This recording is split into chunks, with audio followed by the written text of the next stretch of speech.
கர்த்தருக்குள் பிரியமானவர்களே, பிப்ரவரி 27 இன்றைய பனித்துளிகளின் தலைப்பானது கர்த்தரின் கிரியைகள் அதிசயமானது. வசனம் சங்கீதம் 104 அதிகாரம் 24 வசனம்.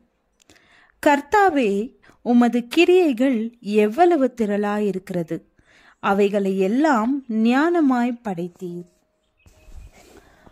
ஒரு முறை 4 வயது சிறுவன் ஒருவன் கடவுள் எங்கே வாழ்கிறார் என்று எனக்கு தெரியும் என்று தன் தாயிடம் கூறினார். எங்கே என்று ஆர்வத்துடன் அந்த தாயும் கேட்டாள். அதற்கு அந்த சிறுவன், நம் வீட்டு அருகில் உள்ள காட்டு வெளியில் தான் கடவுள் இருக்கிறார் என்றான்.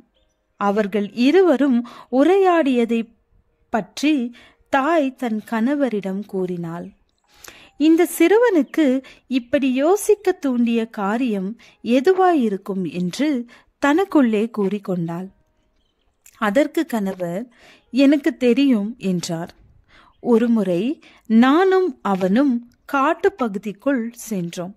அப்போதுதான் அவனிடம், தேவனை காண முடியாவிட்டாலும் அவர் செய்திருப்பவைகளை நாம் காணலாம் என்றார்.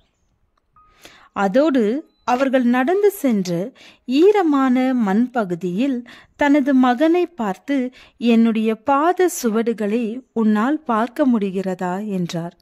அதற்கு அவன், ஆம், பார்க்க முடிகிறது என்றான்.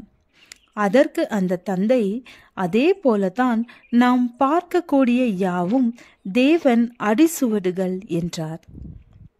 அதிலும் குறிப்பாக இயற்கையில் உள்ள மரம், செடி, கொடி, நதி, மலை, காடு, விலங்குகள் இவையெல்லாம் தேவனின் அடிச்சுவடுகள் என்றார். தந்தை கூறிய இந்த காரியம் அந்த சிறுவனின் மனதில் ஆணித்தரமாக பதிந்தது. அதனால்தான் கடவுள் காட்டில் வாழ்கின்றார் என்கிறான் என்று தன் மனைவியிடம் கூறினார்.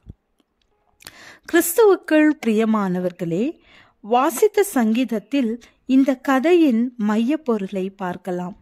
அதிலும் குறிப்பாக, கர்த்தாவே, உமது கிரியைகள் எவ்வளவு திரளாயிருக்கிறது, அவைகளை எல்லாம் ஞானமாய் படைத்தீர் என்றுள்ளது.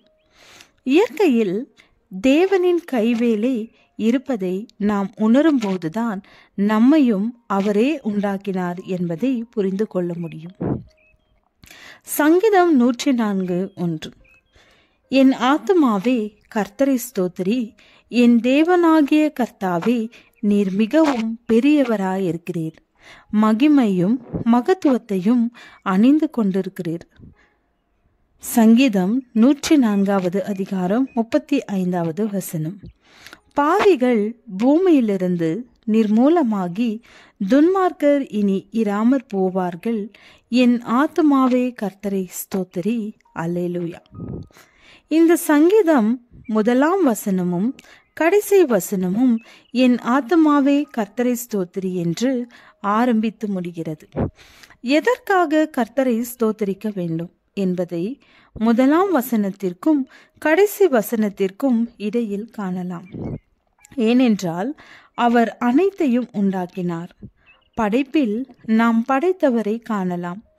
எனவே இந்த நாளில் உங்கள் வாழ்வில் கர்த்தரை துதிக்கிற துதியோடு ஆரம்பியுங்கள். பூமி அவருடைய பொருள்களினால் நிறைந்திருக்கிறது. ஆமென். ஜெபிப்போம். பிதாவே, உம்முடைய மகிமைக்காக சிருஷ்டித்த உம்முடைய கிரியைகளுக்காக உமக்கு ஸ்தோத்திரம். ஆமென்.